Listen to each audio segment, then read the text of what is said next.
Lesson 1, Class 12, Subject Economics. Dear children, this is Mrs. Kirti Singh.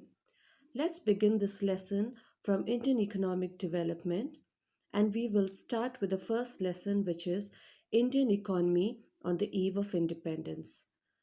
Now, this chapter can be divided under 8 different sections. But for today's lesson, I would only be teaching the first 3 sections, and the remaining we will continue in the next lesson. So, what is the aim of this chapter? Why is it taught to you? Why do you need to know about this chapter? The main aim is that this chapter has to familiarize you with the basic features of the Indian economy.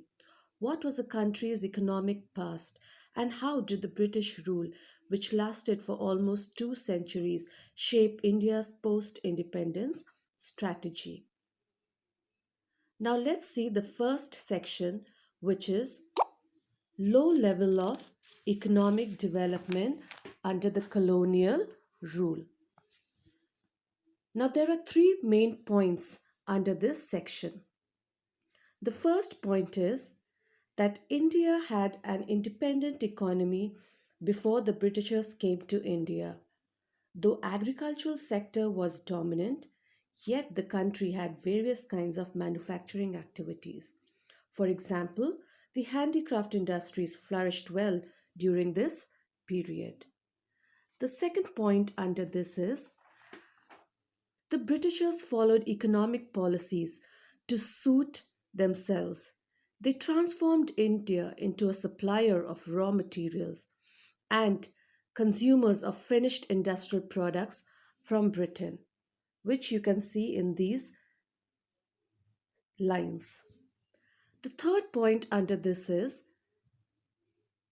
that the Britishers made no sincere efforts to estimate the national income and per capita income.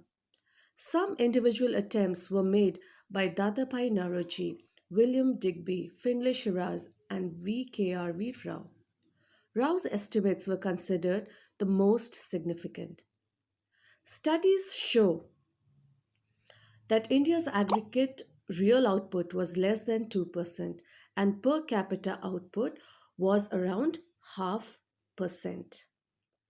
Now let's move on to the second section, which tells us about the state of the agricultural sector.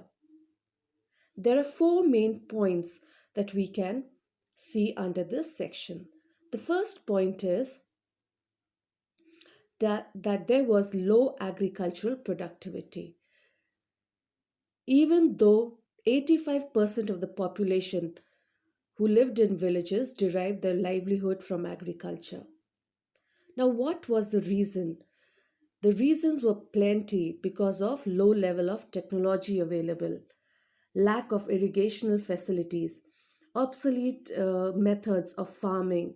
All these attributed to the condition of low productivity.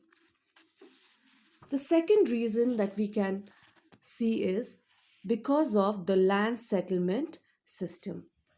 Now you know well that the Britishers had placed the zamindars to become middlemen in between the Britishers and the peasants.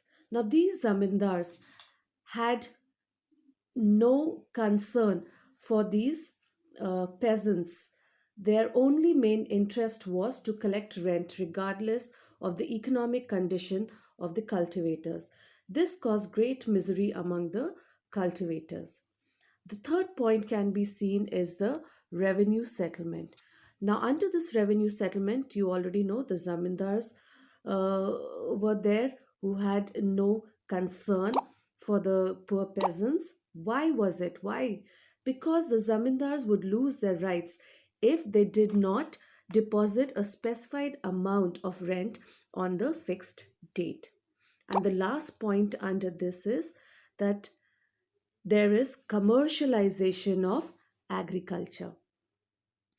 Now, this commercialization, of course, did increase the yield in few parts of the country. However, this hardly helped in improving the economic conditions of the poor farmers. Now we move on to the third point, which is the state of industrial sector. Once again, there are 4 points under this section. The first point is the decline of the handicraft industries.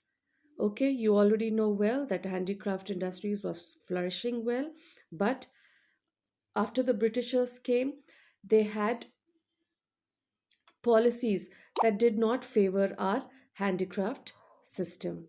The second point is there is dearth of capital goods industries. Now, capital good industries are those industries which produce machine tools for further producing other goods.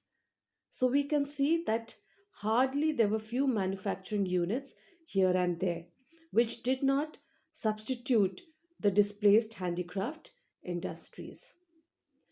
Third point under this is that there was lack of a sound industrial base. Modern industry began to take root in India. However, progress remained very slow. Some notable industries like cotton mills in Maharashtra and jute mills in West Bengal could be seen. The Tata Iron and Steel Company, that is TISCO, was incorporated in 1907. Few other industries like sugar, cement, and paper came up after the Second World War. And the last point under this section is that the contribution made by these industries to the GDP was negligible or very small. So, with this, I would like to end for today.